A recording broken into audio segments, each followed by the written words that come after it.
When people say that I don't have time for it, we all do. But here's a tip and a trick that'll help get you quicker, faster, and smarter to your financial goals.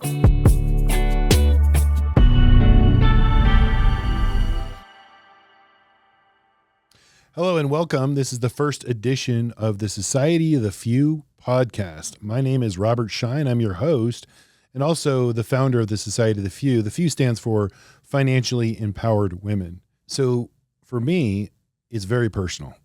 And I had a personal story that I'm going to share with you as to my why of creating the Society of the Few, my why that's mission driven and not only personal from day one, but it will continue far beyond me.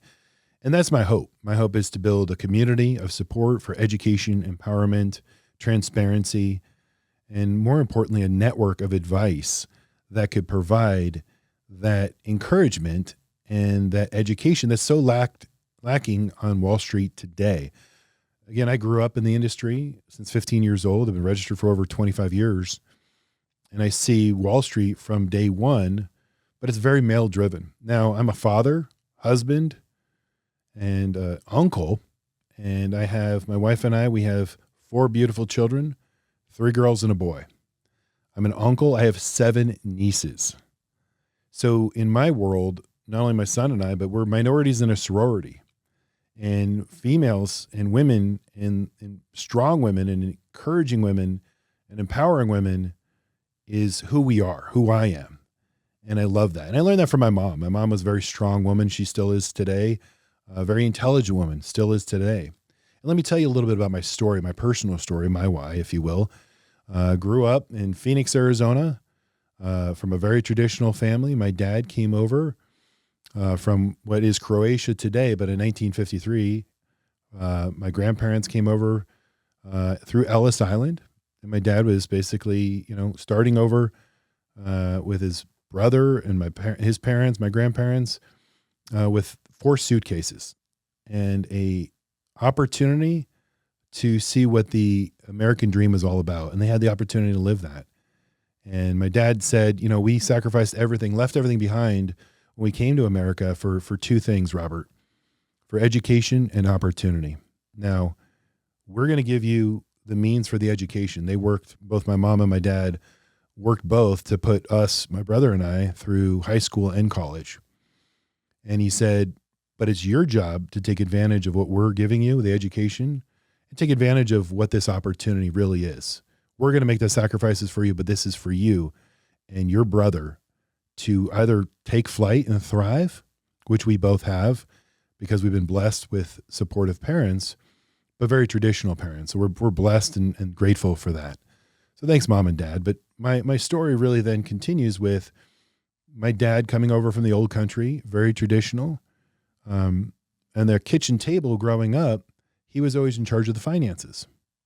So my mom was in charge of the household, taking care of my older brother and my dad was in charge of the finances. Fast forward, my dad works all the way through 70 years in retirement.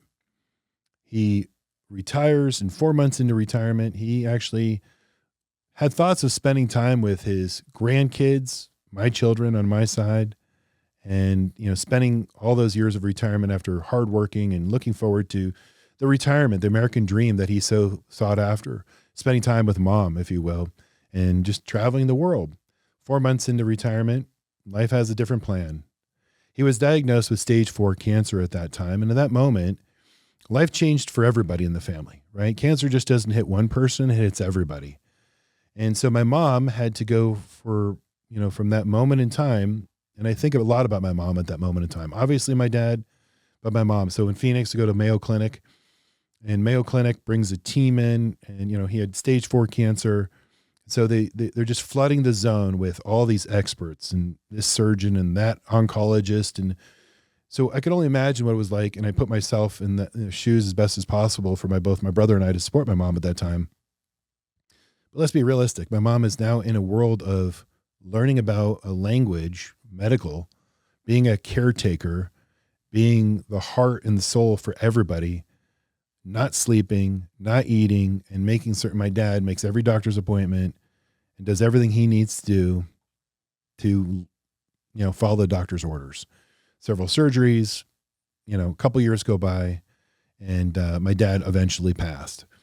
At the same time, not only was my mom learning the world of caretaking and being a nurse 24/7 and all that had to, sort of turn her life upside down and our lives upside down.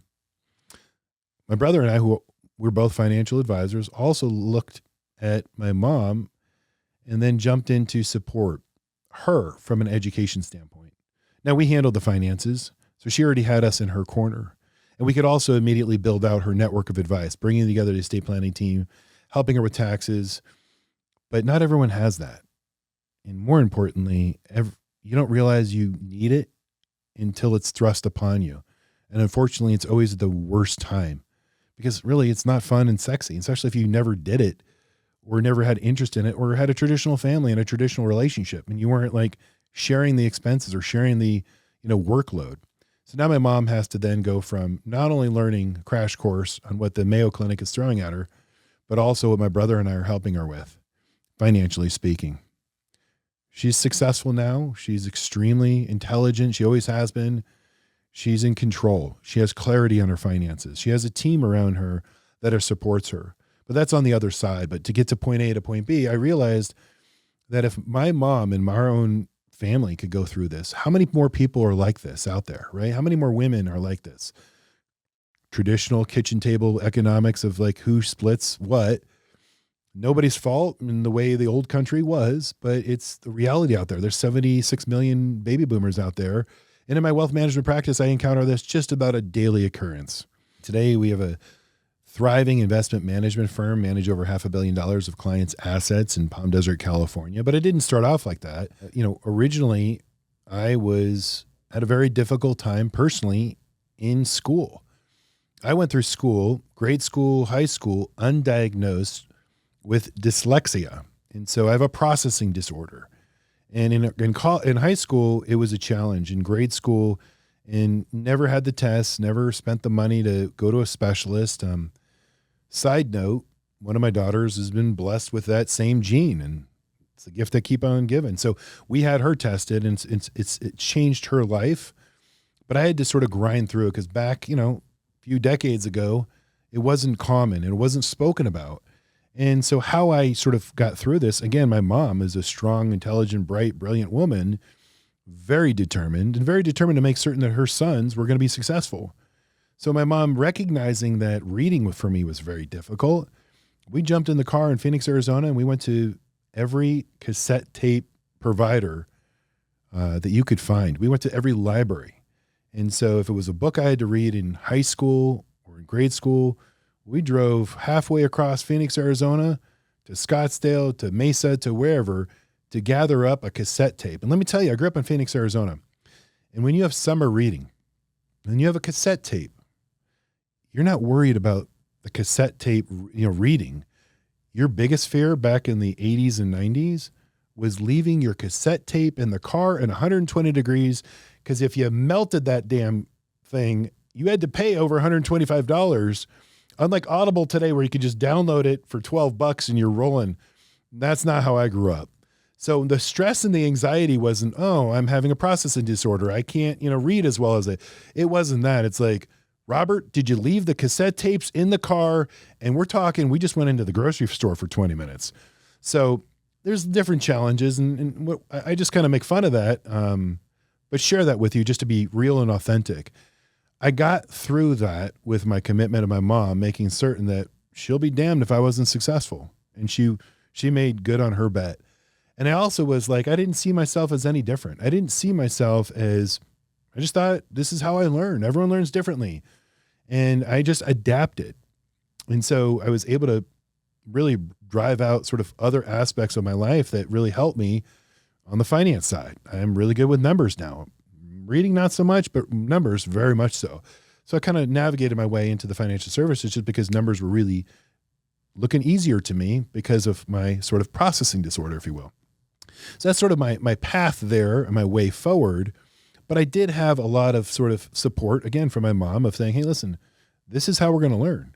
And I picked it up and I grabbed my box of cassette tapes. And thank you, Tony Robbins, because I don't think I would be where I am today without you. because that was really impactful and really meaningful. And I remember I had the day I saved up enough money to buy the DVDs. I still have the complete set of the Tony Robbins Personal Power DVDs. And that's a big step up when you're going from cassette to DVD. That means that you're getting in a different zip code and you're really moving on up. And I do remember that day, but it was very important to me. Everyone learns differently. And in our industry, from my side of the desk, if you will, everyone's going through something financially speaking. We have clients that have tens of millions of dollars. Let me just tell you that. And in their mindset, they think they're going to run out of money. They really think that they don't have enough money to meet their bills and obligations. They have zero debt month over month. It's just their mindset. We have clients that, let's say, the other end of the spectrum, right? And they don't have a care in the world. They don't know, financially speaking, that we're worried more about them than they are. And that's why they have us, because that's what we do. But it's that mindset. Everyone's going through something financially speaking, and then they lean on us to help them work that problem, and so that they can sleep well at night. Well, all of our past education, all of our current sort of strategies and thought process is going to go into this podcast for you. One little aspect that I want you to consider, you may think this is hard, and I overcame my dyslexia to get sort of where I am today. But the Society of the Few Financially Empowered Women really is a driving force behind this one stat. 9 out of 10 women will be solely responsible for their own financial future at some point in time in their lives. And while it may be hard today, we together can break through and get you to where you need to be tomorrow. You're going to need that education at some point in time. You better have it before you need it and be prepared for it. But more importantly, when you step into a situation like that, maybe if not ever, but more importantly, you might want to do it. You might want to have that education and then see a bigger, brighter future for you, financially speaking. So let's do it together. I know you can. I did it. Everyone has something that they're dealing with and they have to break through. So let's break through together. Let's learn together, and let's get you where you need to be. Our mission is to educate, to empower, to really pull that, that curtain back and say, we welcome you in. We're going to create a podcast that hopefully will add value. If you give that to us, we will make certain that, like my mom, you'll have a partner with you, financially speaking. We'll walk through sort of the pitfalls of what we see as a professional in our industry that you could avoid. You don't have to. We'll be that sort of tour guide to say, hey, listen, if you're touring around Europe, there's a lot to see, but this is the way you want to go, and this is the path you want to take, and we'll take you on a fast track. So you get to do all the right things for the right reasons at the right time. And hopefully by that time that you spend with me, again, all I'm asking you is to change your daily digital. I know finance, investing is not sexy, especially if you really haven't done it before, but I'm asking you, take a chance to, step out on a limb, spend that time with us, and, share us with friends and family, and go out with a couple of episodes. And if we're not adding value, you don't have to continue to follow through, but we're going to give you that education, and you're going to know a lot more than you thought you did. We're just putting the pieces together for you. I'll go through my 7 keys of financial wellness, sort of my 25 years of experience in the industry, how we educate our clients and how we walk our clients through the financial planning. But more importantly, those 7 keys, and 7 keys are essentially 7 topics that we're going to spend another episode over the next 7 weeks discussing, going deeper on. One of them is mindset. Break out of your own personal mindset. You can do so much more. You don't even know it. And you can change your daily digital by just liking and subscribing and getting into the zone of, hey, I want to know a little bit more about finance. I want to know a little bit more about investing. I want to make my life a little bit easier, financially speaking, by getting those tips and tricks that can help fast track, again, my financial world, where I am today, my current situation in life, my goals and my feelings, and where I want to be and where I need to be for tomorrow. And we can help you do that if you just give us some time. And that's all we're asking. And as we go through our 7 keys, not only the mindset, number 1, but number 2, being open to growth, right? Lifelong learner, committed to education. That's what my dad said originally, right? The education doesn't stop because we're out of school. In fact, we like it more and more, and we got to sort of, it's a muscle. Maybe use that other side of the brain that you haven't explored expanding or using to see if it's worth it. If it's worth that time for you. We think it will be. And also going to number 3 is art of negotiation. Now, listen, we're negotiating with ourselves every single day. As soon as we hit the alarm clock for that snooze, right? Do I have 5 more or 10 more minutes before I need to start my day? It happens every day. And if you have kids, you're negotiating 24/7. You don't even know it. Or if it's an if you're in the world of your career or you're graduating and you want to learn about the art of negotiation on a new job, right? There's art of negotiation. There's many aspects to negotiating with your partner, with your spouse. In the world of finance, finance is the number one stress of why relationships don't last. So we'll go through, explore tips and tricks to help get you through, and maybe 1 or 2 things can alleviate some stress in your life. That's our game plan for you. Number 4 is a plan. We create financial plans for exactly every single one of our clients, and it's a customized financial plan. We'll teach you the tools and tricks to create a plan for yourself, and you just stay within it. Everything changes. Life changes on a dime. But at least you have to have a framework of understanding, and it helps you in times of volatility, times of stress, times of uncertainty to say, hey, listen, wait a minute. Let's relax. Let's take a deep breath. I have a plan. Let me work my plan. If you don't have a plan, it's going to work it for you, right? Life's going to come at you, and you're just going to be in disarray, adding multiple layers of stress that are ultimately unnecessary. Another aspect we're going to discuss and go deeper on is number 5, which is family, and what the definition of family. Family is a different definition for everybody, and that's fantastic. It's not only just a family that you've been given with from day one. It's the family who you decide to associate with. I talk to my son all the time is, you're the average of the 5 people you hang out with, your peer group influence. And so that's very important, especially as you're adolescent in college, or even as you grow on later on in life, who you're associating with. And it's okay to sort of weed out the garden. We're going to discuss aspects, tips, and tricks to drive deeper. And that'll be another episode. We're also going to talk about number 6, the network of advice. And so networking is key, right? Early on, later on, it's 2 degrees of separation of who you know. We're going to teach you how to build upon that.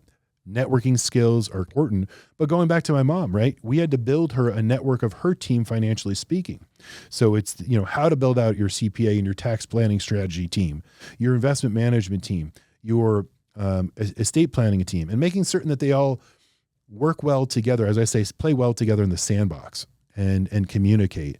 And their job is, and our job as a financial advisor, bring everybody together so we don't have to, so we can go back and forth and translate for you. But we'll give you all of that information, how you build that network of advice. And it's not just in the financial services industry. It's every aspect. You always want to be networking. You never know who knows somebody. Again, it could be in the medical industry that you need somebody to help, a friend of a friend. And so we'll discuss the art of advice and the art of networking, if you will. And the final thing is we're going to go deeper on the wellness component. And that's just the art of self-care. And what does that mean? It's okay to take days out for yourself. In fact, it's how we're wired. It's how our human nature is wired. Think about this. Nature is in 4 seasons, right? There's 4 seasons and they reset, right? Businesses run on a quarterly calendar, right? Quarterly speaking. So at least 4 times a year, you should take a self-care sort of wellness day to reset on 2 components. One, for your mindset. If you're not doing it monthly, if you're not doing it daily by going to the gym, if you're not doing it from a wellness component, you should be, and we're going to teach you how. But at the very least, you could look at your finances on a quarterly, because that's the way nature is. That's how your brain is actually wired. That's how corporate America runs their corporate calendar. So you got to connect that, and we can teach you that art of self-care and how to manage your life, both financially and both emotionally, physically, and overall wellness. So we'll talk about that, and that'll be another episode. We're going to bring in guests. We're also going to talk about the Confidence Summit, which we have. It's Women, Wealth, and Wellness. We call it the CW3 for short, and it's in February of 2025. It's a one-day event in Rancho Mirage, California, and we're going to bring in health and wellness experts. Action jam-packed event. We've done this event in the past. We've done it in person. We've done it virtually. And it is just one of the most inspiring days that you'll ever be a part of. So we'd like to invite you to sort of learn a little bit more about that. And at the end of the day, we trust if you give us some of that time, we'll make it worth your while, and we'll alleviate some stress, provide some confidence, some clarity, some transparency. And more importantly, as we build this relationship together, you and I, all we're going to ask is you start asking us questions. We want to help you, and this is here for you. This channel is for you. So if I'm here all by myself and we're sitting here waiting for questions, which I don't think we will, I think it's really going to be really creative and really impactful for you with audience participation. So that's what I'm asking. We're going to give our time. We're going to be committed to the mission. We're going to be committed to you, your friends, your family, your network. We ask that you share us. That's how we're going to grow, and that's how we're going to do this together. This episode is brought to you by Blanke Schein Wealth Management, serving the Coachella Valley for the first 40 years and built for the next 40 years. And for more information about Blanke Schein, it's blankesheinwealthmanagement.com. Well, hello. This is a guest that we're going to have on the Society of the Few podcast, and I'm really excited to welcome Madison Evans. Madison is a financial advisor with Blanke Schein Wealth Management. You're about your 1 year anniversary with us, and we're grateful that you are with us. Thank you. Not only your acumen, but your bedside manner. We're taking care of clients and your client care. You have all of the right components to be an advisor. That's from my perspective, and I've got about 25 plus years of experience. So we're happy to have you with us today, Madison, and also on the team for Blanke Schein Wealth Management. Thank you, Rob. I'm happy to be here, and I have lots of great team members here to learn from. That definitely takes a team, and we have a wonderful, just broad-based team to support our clients. But we're happy to add you in the mix. And like we said, every day is different in the wealth management industry. As you're learning. Well, and let's just take it real quick before we get into Madison specifically and how Madison got to Blanke Schein Wealth Management. Let's go to what have you learned in this last year, or something that basically, you grew up, you wanted to be in the wealth management space, you're in the industry, you're a financial advisor, you're kind of living sort of, what you've manifested, your dream as you first start out with your career. But at the same time, what are some of the things that you didn't quite expect, either positive, lights and shadows? Let's get into some of the things right away that you thought were the case or thought would have been different. Okay. Nice, easy question right out of the gate for you. That's a hard question, but I would say something that hasn't necessarily surprised me, but I've just noticed is how important it is to just be genuine and authentic, and how much you can see that in people, like just recognizing people who do genuinely care about people and genuinely want to help people. And that's something that I love about Blanke Schein, is that I feel like everyone that works here really does genuinely care about people and just wants to help people. That's a great answer. And so what you're talking about is the intangible, right? You go from education, classroom, testing, industry, but the intangible is when you have the ability to meet with, let's say, a retired couple, and they genuinely have a problem that you need to solve for them. And I've seen you do this firsthand, where, in the first take, when we meet with clients, or even before they become clients, the ability for us to just shut up and listen, right? We're just listening. We're just here with zero agenda, zero anything, but this is your time. This is our opportunity to connect, and we need to hear what's important to them. And then they basically tell us about their current situation in life, their goals, their feelings. Right. And then we get the fun part. And the fun part by that, I mean, is like between first meeting, second meeting, putting that all into sort of a game plan. Oftentimes it could be the first time that they've, had a financial plan. That's what we create for them. Sometimes it's the first time that a husband and wife gets on the same page, financially speaking, for the first time. Right. Even though they've been married for 20 plus years. Yeah. But for us, and having the ability between first and second meeting and going into the kitchen, right, and really working hard to then putting together a game plan and then presenting it to them. And then watching that reaction is the intangible that I'm speaking about. And I've seen you see that, and that weight lifted off of the client's shoulders, sort of the aha moment of what we had the ability to do to bring to them, what you specifically, by being able to solve a problem that they didn't even know they had originally. Right. And what the byproduct that is what obviously the good that we get, of how that makes us feel, the intangibles that you're not going to get, in a classroom, if you will. But more importantly, knowing the fact that they want and need our help, and we can help.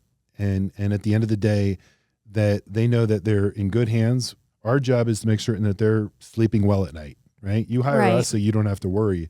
But it's not that we're going to do it for you. We're going to do it together. And every step of the way moving forward, that relationship has a partner financially speaking. And I've seen you see, aha moment in those meetings with clients. And I think that's sort of the thing that you're tapping into. Yeah. One thing that I have been surprised about is whether people directly say it or you can just, like you said, there's an aha moment where you just kind of feel it. And that they say that this is the first time that they genuinely feel like someone took the time to get to know them, their family, their whole situation, and that we care enough to ask them those questions and that they haven't received that before. So something surprising that I've learned is that that's not necessarily the norm in the industry, that a lot of people just get a cookie cutter solution. True. We're different in the way that, at least you've learned our process, is we customize everything. And it takes a lot more time, effort, energy. And again, we can't help everybody. So we're very selective. What's important to me, and one of the things that you're here on a team to help sort of the greater good of our clientele is, if you remember this, one of the first questions I asked you is about culture. And I said, our office environment, our team, is our family. Realistically, we are, as a multi-generational, firm, both my father-in-law, my brother-in-law, and myself. So we are family in the wealth management space. But also we have Sherry and Leslie and you and Valentina. And so the culture that we have to us is first and foremost. And I was so pleased to see when you first arrived day one, you fit in fabulously and then some. So we were blessed from that standpoint too, because if we can't all get along and work together, then, we can't help those that want and need our help. And we spent a lot of time making certain that we're connecting on every level. And it just makes our day a lot more fun, and being able to use our superpowers to help them be able to sleep at night is also a great thing. Right. I agree. So Madison, one of my 7 keys to financial wellness, number 6 is network of advice. So one of the things I'm always talking about is, surrounding yourself, building yourself, not only with a financial team to help you navigate your finances, and you're never too early to start. People, that's a misnomer in our industry, at least from a client standpoint. So you always want to build your network, but networking starts, high school and college, and because you never know where you're going to end up and land, and you never know who's going to know somebody who knows somebody.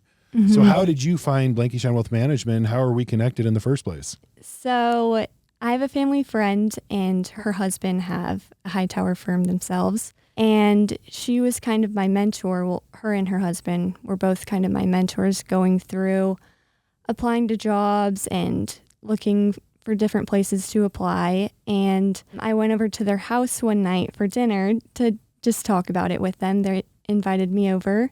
She told me if she was going to start over again in the industry, that she would have wanted to start at somewhere like this firm that she knew in Palm Desert. And I grew up coming to the desert because my grandparents had a home here.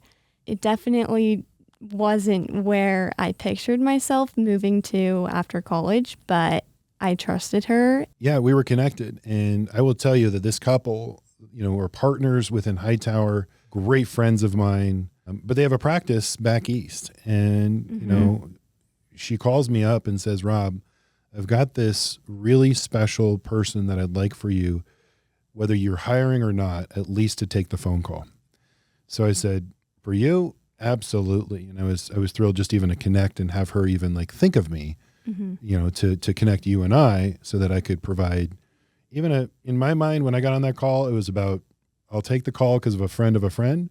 Right. But it was all about advice because I'll provide advice. And before I knew you, in my mindset. And I was like, because at the time we're not hiring. And our first phone call, I was extremely impressed, but I even said to you, we're not hiring. I right? remember I wanted that. to be very, very clear at this moment in time that like, I want to level set expectations. And so you were wonderful and said, no, thank you for your time. Thank you for the advice. But that's all I wanted to do is just connect because of a friend, the network of advice. And then you and I stayed in touch, and I said, let me just follow up. And I think we had a couple more series of phone calls. And, the more you and I connected on the phone, the more I realized that there was something special about you. Like you really could add another layer, not only dimension to what we don't have at Blanke Schein Wealth Management, but more importantly, like we need help, from that perspective of who we serve as financial advisors. During our first phone call, you mentioned the Society of the Few and CW3, which is the conference that the Society of the Few hosts. And you gave me the link to the website for both of them. I went and looked them up, and I thought it was so cool. I remember first reading the website, and it gave me chills reading about it. Like, I thought it was so cool. And you had told me that you weren't hiring, but I thought it was so cool that I emailed you after to say that I thought it was really cool, that I would love to work for a firm that cared about teaching women finances, because I've witnessed in my own life how big of a need there is. Like, I was definitely the minority in all my finance classes. Like, it's just not really the typical. So what brought you down that path? Like, that is such a, women in the world of finance is the minority, even on Wall Street still to this day. And there's that big gap that, that we need to close, and we really need to, work towards every step of the way. And that's why, when you followed up, and it was you, which was, kudos on you. You were inspired, but you also then we took that proactive step, and that step outside of the boat, taking advantage of the opportunity, right? Taking on that risk and basically saying, hey, he said no, but let me continue by your conviction of like, listen, I believe I can help. And then that resonated with me. And then I was like, all right, well, if she took the time and she has the interest, and more importantly, the driven passion, then maybe there is something here. And that's sort of what put us down the road. But yeah, you seized upon an opportunity. And I think that to me was really cool, because I saw, listen, I've got my day-to-days, I've got my clientele. Right. I know that we can grow our business, but I can't, if I'm running 1,000,000 miles an hour, 5 steps ahead, I can't run back 3 steps and then 5, you know what I'm saying? It's like, yeah. But if you were to, what you did is you came to me and said, hey, Rob, I acknowledge what you're doing. I see the bigger picture. I see your passion behind this. I can, jump in the boat and help, and, pick up an oar and start going in the right direction. And that was your sort of, hey, listen, give me the opportunity. I'll seize the opportunity, but I'm going to start rowing. And that was the most attractive thing to me from this could work. And it has fabulously. So I just needed somebody who could, 1, recognize it, 2, seize the mission, and 3, says, let me roll up my sleeves and get in the game. So that was excellent. Well, thank you. And yeah, I knew you weren't hiring. I wasn't expecting you to offer me a job, but I just wanted to tell you that I thought the Society of the Few was amazing. Well, thank you. And I also said to you, the only way this is going to work, okay, is for you to create a growth opportunity within. I'll give you all the tools. I'll give you all the education. I'll support you. It's going to take you nights and weekends to sort of round out and build out your value add and contribution, which you've done. But at the same time, you've worked tirelessly and seized the opportunity and created that growth so that we have, something bigger than all of us, and we're working towards moving towards the right direction with a, mission-driven mindset. Yeah. Well, thank you. And I've definitely learned a lot, and it's been really fun. So here's the key. 9 out of 10 women will be solely responsible for their own financial future at some point in time in their lives. You know that as well as I do. And the majority of Wall Street does not. And there's a big gap in this industry. There's a big gap in, society today. And so our job, we could work overtime 24/7, 365, and we'd never be done. So that's how big sort of the total addressable opportunity is for us. Yeah, but it really for sure. starts with you just seizing that opportunity and not saying no to something, or at least seeing what you wanted and knowing that you could help and driving towards that. I think that was really special. Thank you. All right, Madison, do you remember your first week working with Blanke Schein Wealth Management here? Yes. And what did I have you do like right out of the gate? I don't remember. So first week, immediately we created our version of a podcast because we do production internally for our clients. And we were interviewing basically this wholesaler and this on this private credit. Yeah, I remember that. And I think it was day 2 or day 3. And I walked in your office and I said, meet me in the media room because I need somebody to interview me because we're going to go back and forth. Mm-hmm. And you looked at me like, what is this guy even thinking? And you were fabulous, right? Like immediately you just got to jump right in. And what was great about that is you were game for it and you immediately did that. And the reason why I did that for 2 reasons. One, to test your level of, are you willing to sort of, jump right in? And 2, to get out of one's mindset that I have to wait a certain amount of XYZ, whether it's time here or experience here, to be able to jump right in. Mm-hmm. Okay. We're not asking you to trade accounts, right? You weren't registered. We're not asking you, but we're asking you to, let's go to interview 101 and let's go to, discuss and have a conversation about things financially speaking, because if it wasn't going to be for you the first week, it's definitely going to be the second week. And the reason why I did that is because when I got in this industry, and I grew up in this industry at 15 years old, I was like an intern working for free for, $1 million producers at a big, Wall Street firm. And I loved it. Mm-hmm. And that's exactly what they did to me. So I just wanted to pay the opportunity forward.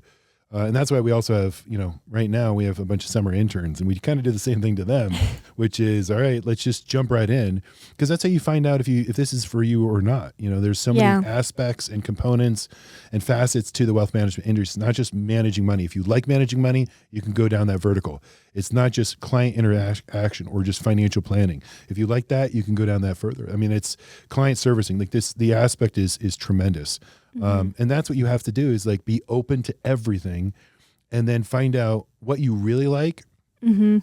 And then more importantly, what you're thriving at. Okay. Right. So that when we come together as a team on an annual basis and we say, hey, listen, what's Madison's skill sets? And then more importantly, Madison, what do you really like doing? Mm-hmm. Okay. And then let's all together play to our strengths, right? Rick loves, managing the book of business and trading, right? Me, not so much. I can do it, and I've done it for a decade. Right. But I think my skill set is a complement to Rick's. Right.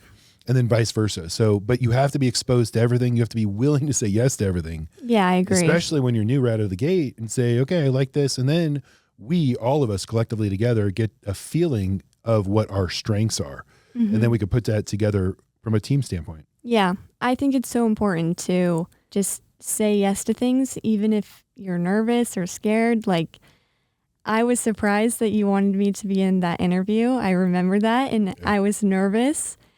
And I think now I could do a way better job than I did because I was nervous. But I think it's very important to just do things, even if you're scared or nervous, and use it as a learning opportunity. And you're right. Maybe you'll find out that you really like doing something or that you don't like doing something, but it's just important to try it, even if you're nervous. I think that's, a testament to what's missing today. Mm-hmm. Okay. And I see it with my children right now. And it's also, my 3 daughters and my son is they're reluctant to say yes to opportunities. They're reluctant to sort of just dive right in. And, one of my daughters is, sort of the perfectionist mindset, mm-hmm. right? You can't be perfect. Nobody's perfect. Right. Right. You can't be like, okay, let's get this right. And then by that time, especially if you're running a business, right? Mm-hmm. If I'm ready to launch, let's say outside wealth management, but let's say if I'm, a business and entrepreneur and I'm ready to go to market, if I take too long, my competitor just is, at a first mover advantage and they're taking off. Yeah. Because, he's 80% of the way, I am 100% not there, and I'm only comfortable when I'm there. So, or job interview or whatever it is, you just got to jump in the deep end and you'll swim. Eventually you'll figure it out. And we all screw up. Nobody's perfect. Like that's the one thing, especially and with my daughters, I got to have that mindset of like, girls are harder, women are harder, especially in the world of finances too. than men. Mm-hmm. And it's so unnecessary, right? Even from adolescence, if you look at a boy on the playground and a girl on the playground, right? It's human nature. Boys will just jump right in and do stuff. Yeah. And they'll screw up 10 times out of 10. Yeah. Right? Girls will hold back, be reserved, and sort of analyze the situation. And I'm not saying to sort of throw caution to the wind, but moving forward, fast forward to finances and the sort of the gender differences, what we found is from a behavioral finance standpoint and a gender standpoint is that men like the risk taking as they did on the playground in the portfolio management. Right. Women, for whatever reason, also mindset, could be tradition, could be how were they raised, could be not interested, right? Not interested in finance or didn't even study finance. So immediately they believe in their own mind that they're inferior for no good reason. Mm-hmm. And that's part of the society of the few, is to sort of break that ceiling and break down that mindset so that we can empower and educate and provide sort of that, the guys that do it, the boys that do it, the men that do it, women, you're not only doing it, but you're doing a lot better. In fact, that's what I found with when my mom had to take over finances for, when my dad was sick. Right. My dad was an investor and he liked that. He was an engineer. He was analytical. He loved numbers. Mm-hmm. And my mom was, raised my brother and I. And, fast forward, she's now in the pole position and she's fully supported by my brother and I, who are financial advisors. Right. So she has that network of support, which was key and critical. But more importantly, from an investment, decision-making, process-driven mindset in investing, my mom kicked my dad's returns like you wouldn't even believe, right? You wouldn't even believe. And so you kind of have to have that education and, that mindset of empowerment. Right. To just say, hey, listen, let me go through it. And now my mom is fabulous. Like, she's unbelievable. And I think our whole family could have been a lot better off, financially speaking, if my mom was taking care of the investments 20 years before my dad was. Yeah. You know what I'm saying? Yeah. But it was just, my dad was traditional, came from the old country, 1950s and 60s and 70s, growing up, kitchen table economics of like dad takes care of the finances and mom takes care of the household. Mm-hmm. Come to find out, most families. Like most families, come to find out, mom is a fantastic investor and she could do it. She just didn't have the support behind her or the encouragement. So that's another driving factor of the society of the few, because if there's somebody like my mom out there, there's, a million more that want that and need that. Yeah. I think a cool thing that we've seen too, talking to people about the society of the few, is how many husbands are open and encouraging their wives to learn more. It's not the men saying that they want to be the only one taking care of it. They're encouraging their wives to learn more about the finances. That's true. And that's what we've created. And so we've created that component where they can get on the same page, financially speaking, often for the first time, right? In our office, in our conference room. Like when we show them the financial plan, they both have independently the ability to share what's important to them. And that's one of my favorite things to do. We have a couple in front of us and say, tell us about your goals, your feelings, your family, and where you are today, where you want to be tomorrow. Mm-hmm. And, what happens is, and you've seen this happen, the husband kicks off the meeting. He spends, 10, 15 minutes talking about that. And then after he's done, I love to pivot to the wife and say, okay, same question to you now. Mm-hmm. And that could be the first time that she's ever been asked that question independently. And that's almost the first time that the husband's ever heard her answers. Yeah, that's true. And we've seen that play out. And so the evolution of that is so much fun. I love that. And that's a really cool thing. But also we have them get on the same page, financially speaking. And then we fast forward and the husband is just looking for a co-pilot, right? We're not looking to take over. Right. Right. But he realizes that at some point in time in the future, if he's not there, who can step in? And that's where, you or I, we step in and say, hey, here's the financial plan. Here are the investments. Here's how they're connected. Right. And here's where everything is, financially speaking, from an estate planning, from taxation, coordinating sort of the network of advice and that support team, bigger picture stuff as they help, as we can help them. And, but you know what? Hey, listen, if you want a trading account, you love trading, you love investments, you love following the market, we're not trying to take that away from you. But what you have to do is recognize that at some point in time, you might not be at the table. and who's going to help. And that's where we can sort of be that co-pilot, as I say, at the very beginning of the first 2 to 3, 5 years, as long as it takes for everyone to be comfortable. Mm-hmm. And then if you ever need us, we're there. Right? Right. We're right in the pole position to take over. And it's a seamless transition, unlike a disastrous transition that, what my mom had to go through when she was, dealing with her stuff. All right, Madison. So as you know, in 2025, we have the Confidence Summit, Women, Wealth, and Wellness. We call it CW3 for short. Yeah. We've had events both in person in the past, sold out, standing room only. We've had virtual events during COVID. Literally broke the internet. We only had ability for 500. We had to get a subscription raised to like over 500. So we had 525 online. So we've had some tremendous success there. And at each one of these events, so we're going to bring it back in 2025, February 7th in Rancho Mirage, California. And one of the things, we're going to have sort of a live activation, and we love this. So all the attendees, we only have room for about 150, maybe 200 spots. And we're, already getting the word out. We already have about half already at capacity, which is really exciting. But what we're going to do is we're going to have, and you've done this before at the Desert Women Show, I've done it before, and we're going to ask the question that I love asking. And the question that we're going to ask is a question I'm going to ask you right now, which is, what advice would you give to your younger self, financially speaking? Okay. I think I would tell my younger self and other young girls just to be confident in themselves and use all the resources that are out there to educate themselves. Because some people learn about finances through their parents or other friends or family.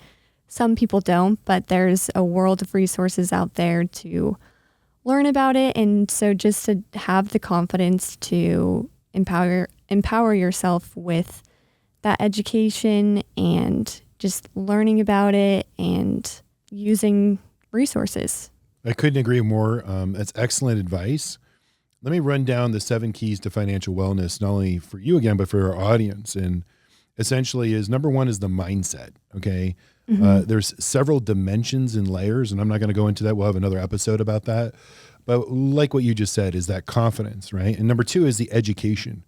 So the education builds the confidence that breaks your mindset to sort of having the confidence and saying, oh, wait a minute, let me learn something new or something different. And that's why we want everyone to come to the Confidence Summit and participate, because we will have a room full of, attorneys talking about estate planning, if you will, or wellness, talking about sort of, a doctor that's going to come in, very specific best-selling author, and he's talking about your future you and your younger brain. So like how neuroplasticity, what you could do today from a health and wellness perspective to almost like reverse the aging on your brain, right? We all want to live longer. We want to be healthier. So let's get some education on that, right? That's the second key to financial wellness, and being open to growth, right? Lifelong learner, as I call it. And the third is art of negotiation, right? We are, as a human, we're negotiating every minute of every day. And from the minute we wake up, and let me prove this to you. You don't tell me that you don't look at your alarm and say 10 more minutes or 5. You're already negotiating with yourself. That's true. Right. But I'm not just talking about you and, when we first wake up. I'm also talking about every single day we're negotiating. If we're parents, we got teenagers, right? And I'm negotiating with our teenagers. And the worst part is that when they walk in the room and they ask a question, hey, Mom, Dad, what are we doing Saturday night? I already know that they're locked and loaded, that they have an event that they want to go to, and I have to be the Uber driver. So my Saturday plans are out the window.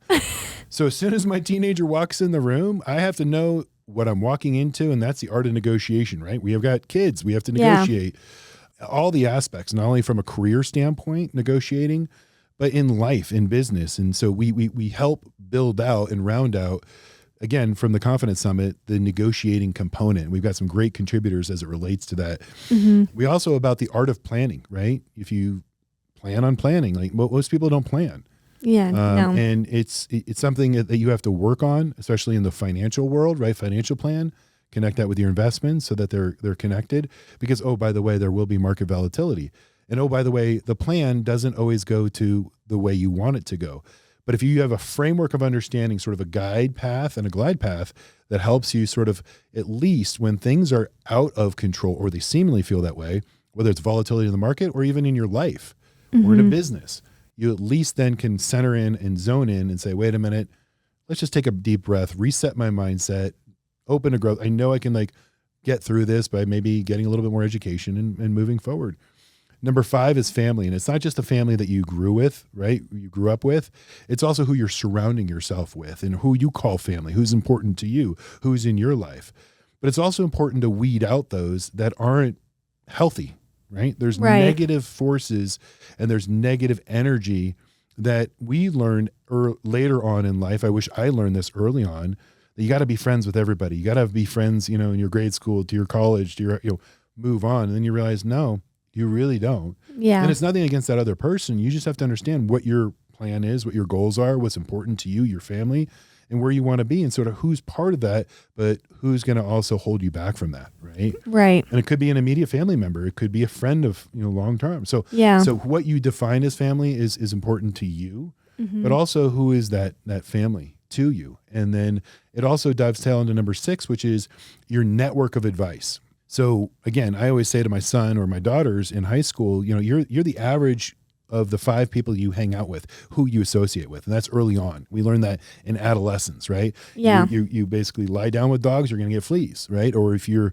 running with the wrong crowds, you're in trouble all the time. Why is that a surprise to you? How is that even possible? It's not. That's right? so true. Don't come to me and say, oh, Dad, by the way, no, that's not acceptable. But you create, that family that you're hanging out with, that network of advice. We say that in wealth management space, which is like your investment management team. We coordinate for our clients, the estate planning team, the tax planning team. Yeah. That everyone has to surround themselves with a team, whether it's our industry or outside our industry. That's what you want to look at. And then finally, it's also about the art of self-care. What does that mean? Right. And that's the wellness component that we spent a lot of time at the Confidence Summit discussing. And there's a lot to, mind, set, body, and all the aspects to that. And the one last thing I'm going to leave you with, let me ask you a question. How many hours do you think the average person today spends on social media? Like on their phone? Probably an hour or 2 a day. Younger generations, it's close to 3 hours a day. Wow. Okay. Older generations, it's touching easily 2 hours a day. Wow. Okay? So here's my take home point. Okay. A lot of people say, I'm too busy. I'm too busy to learn something new. I'm too busy to be open to growth. I'm too busy to learn about finance, right? Or investing. Yeah. Well, let me submit this for your consideration. I'm not going to take your phone from you and say, go to your screen and show me your screen time. I already know, we know, I spend a lot of time, way too much.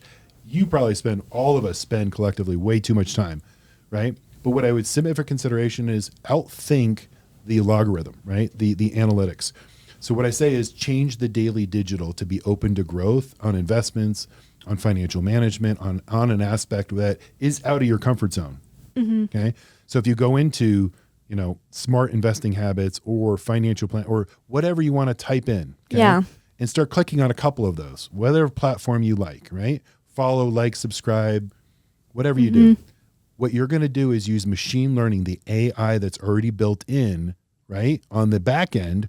Don't tell me you don't know that it's happening, because we all do, right? We search something and then the ad pops up, right? That for, dog food or whatever. Yeah. Same thing on social media. Okay. So change your daily digital. And what you're going to do is you're going to trick it to increase a different subject matter that will then flow into your daily digital. And then if you get 5 minutes a day, and then it'll increase to 10 minutes a day. And what that is a compounding effect of education just by being open to growth. So when people say that I don't have time for it, we all do. But here's a tip and a trick that'll help get you quicker, faster, and smarter to your financial goals. Yeah, I love that. I think that's great advice. Tell your phone you want to learn more about finance. Tell your phone you want to learn more, right? Yeah. And the AI will take over for you. And before you know it, you learn by the end of the day, by the end of the week, by the end of the month, year, you'll be, at dinner with your friends saying, hey, did you know? And it's kind of fun. Yeah, I agree.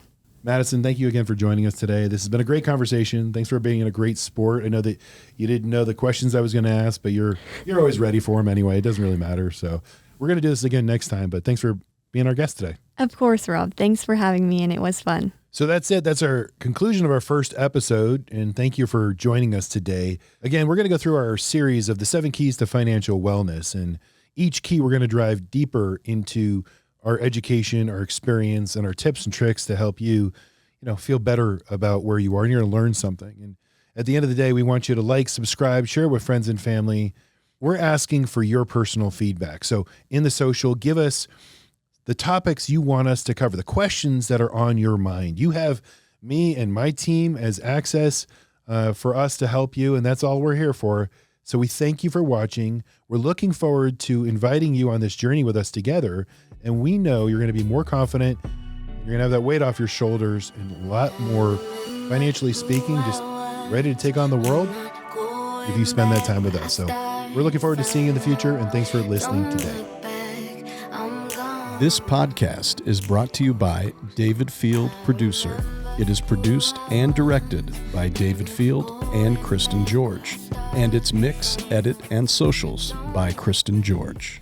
Blanke Schein Wealth Management is a group of investment professionals registered with Hightower Services, LLC, member FINRA and SIPC, and with Hightower Advisors, LLC, a registered investment advisor with the SEC. Securities are offered through Hightower Securities, LLC. Advisory services are offered through Hightower Advisors, LLC. This is not an offer to buy or sell securities. No investment process is free of risk, and there is no guarantee that the investment process or the investment opportunities referenced herein will be profitable. Past performance is not indicative of current or future performance and is not a guarantee. The investment opportunities referenced herein may not be suitable for all investors. All data and information referenced herein are from sources believed to be reliable. Any opinions, news, research, analysis, prices, or other information contained in this research is provided as general market commentary. It does not constitute investment advice. Blanke Schein Wealth Management and Hightower shall not in any way be liable for claims and make no expressed or implied representations or warranties as to the accuracy or completeness of the data and other information, or for statements or errors contained in or omissions from the obtained data and information referenced herein. The data and information are provided as of the date referenced. Such data and information are subject to change without notice. This document was created for informational purposes only. The opinions expressed are solely those of Blanke Schein Wealth Management and do not represent those of Hightower Advisors, LLC, or any of its affiliates.